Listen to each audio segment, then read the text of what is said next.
just got back from the grind where I had a really refreshing conversation with a person out there. And like me, they are an independent, they're more right-leaning.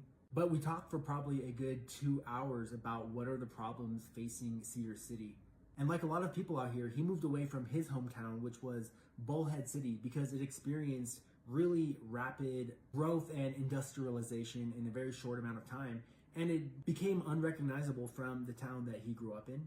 And so a lot of people come out to Cedar City and they come out to rural Utah because they're trying to escape that. But we're seeing that same thing happen out here in Cedar City. And the truth is that we're more divided than we've ever been as a country and as a community.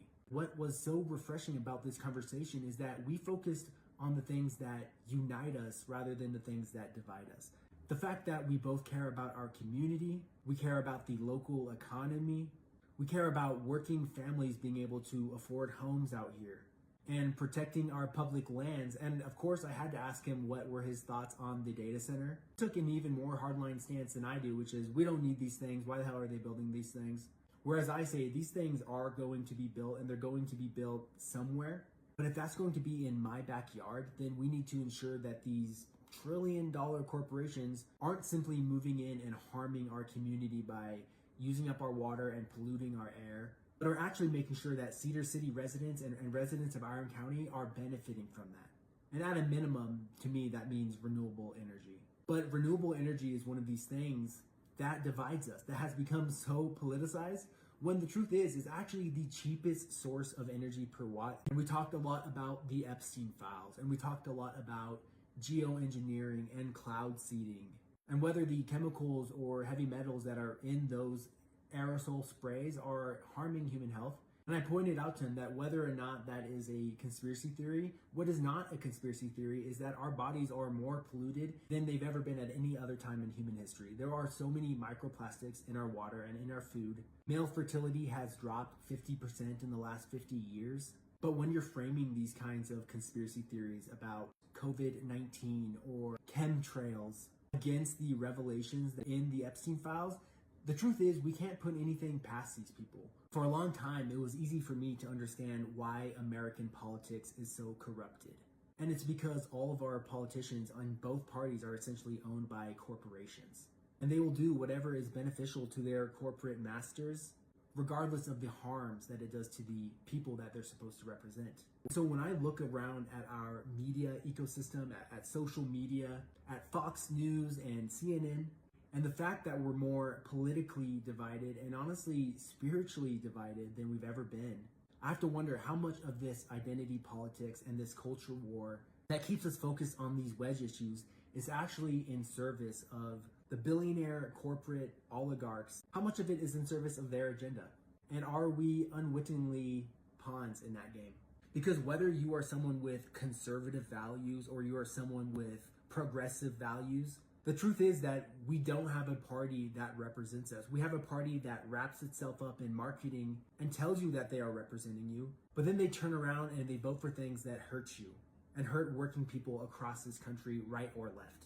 And every single year, the American dream of owning a home and raising a family and working a good job with fair wages and actually having a voice in shaping your political future falls further and further out of reach for all of us. And we see so many locals complaining about this rapid growth, these high rises going up near the college, the insane increase in home prices, 60% since 2020, all the people moving in from California. And we have so many Republican politicians who are willing to cater to those fears and exploit those anxieties and then do nothing about it year after year after year. 70% of the Utah legislature has deep financial ties to the real estate and development industry, and out here in rural Utah and Cedar City, it's even higher. And I'll admit that I'm doing a lot of work trying to organize the local Democratic Party here in Iron County. And I'm constantly trying to bring in these independents that feel politically homeless, that feel like no party represents them. Because although I am running under the banner of Democrat, I am not a Democrat. I hate the Democratic establishment in this country. And I wish that more people on the right, more people with these conservative independent values would hate the Republican establishment just as much. And the reason that I'm running as a Democrat is because we deserve an opposition party out here, a real opposition party And not just some moderate Democrat who's getting absolutely wasted every election, while the corporate Republican gets 80% of the vote without even campaigning for it. I can honestly say that I voted for the third party candidate in every election since I was old enough to vote. But I'm also not naive enough to believe that was anything more than simply a protest throwaway vote. The two-party system ensures that if you live in a red state and you vote for anyone besides the Republican candidate, that your vote doesn't count. And if you live in a blue state and you vote for anyone besides the Democratic candidate, that your vote doesn't really count. And those candidates could be, frankly, terrible candidates that continuously sell out their community to corporations, like we've seen the commissioners do in Box Elder and like we're seeing the commissioners do here in Iron County. I really respect people with conservative values, and I agree with a lot of what they care about. But being a conservative means preserving what matters before it's gone. And I don't think that a lot of the politicians who market themselves as Republicans out here are real conservatives. They're not America first. They're not Utah first. They are donors and lobbyists and special interests first, attacking unions and trying to sell off public lands and sell out to real estate and development. And I want to say, is that what passes for representation out here? We deserve candidates that are going to fight so that working people can afford a home in their hometown.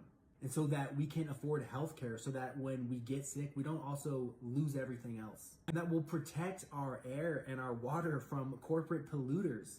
Because once they build this data center, the character of our community is permanently changed and the water is gone. Those are things that we will never get back.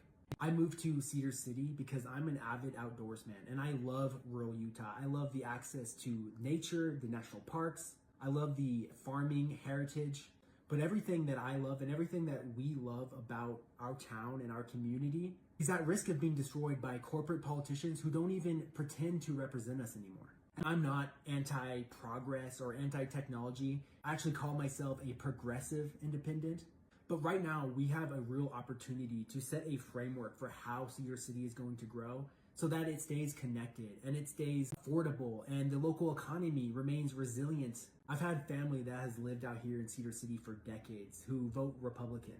And I love them and I care about them, but I see them struggling to afford their mortgage, struggling to afford their utility bills that keep on going up year after year. And we've seen Rex Shipp be in office out here for almost 8 years, and he hasn't passed any legislation that actually improves the lives of working families in his district.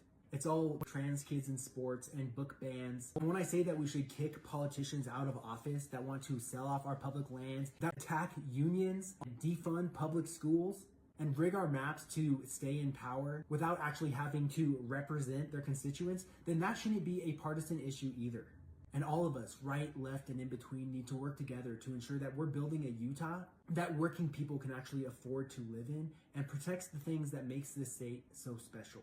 Not this hollow identity politics or culture war that does nothing to actually make our lives better and only is focused on making somebody else's life worse. I do want the local Democratic Party to grow and expand out here, but it's not because I want more Democrats. I want Republicans to join. I want independents to join and get organized and get active, because politicians who don't represent us anymore should not have job security. And I'm also really tapped into the Forward Party, and I'm really tapped into the Libertarian Party, because I believe that anything that weakens the two-party system in this country ultimately strengthens democracy. And that's why I really support ranked choice voting, because I want candidates of all stripes, whether they're Republicans, Democrats, independents, libertarians, to be able to get on the ballot and actually win races based off of their ideas and their position and their platform, rather than simply winning because they have the big red R next to their name on the ballot. Rural Utah needs a new kind of politics, one that is independent-minded, pro-people, pro-working families, and community-centered, and collaborate on the things that really matter, instead of being divided by the things that don't. My name is Thomas Loveheart, and I'm a progressive independent running against the Republican incumbent. You can learn all about me and where I stand on my website. And please consider donating to my campaign, because I am running against an entrenched incumbent on 1/20th of the budget. And if you can donate even $5, I'll personally deliver a yard sign so that we can talk in person about the things and the issues that matter to you.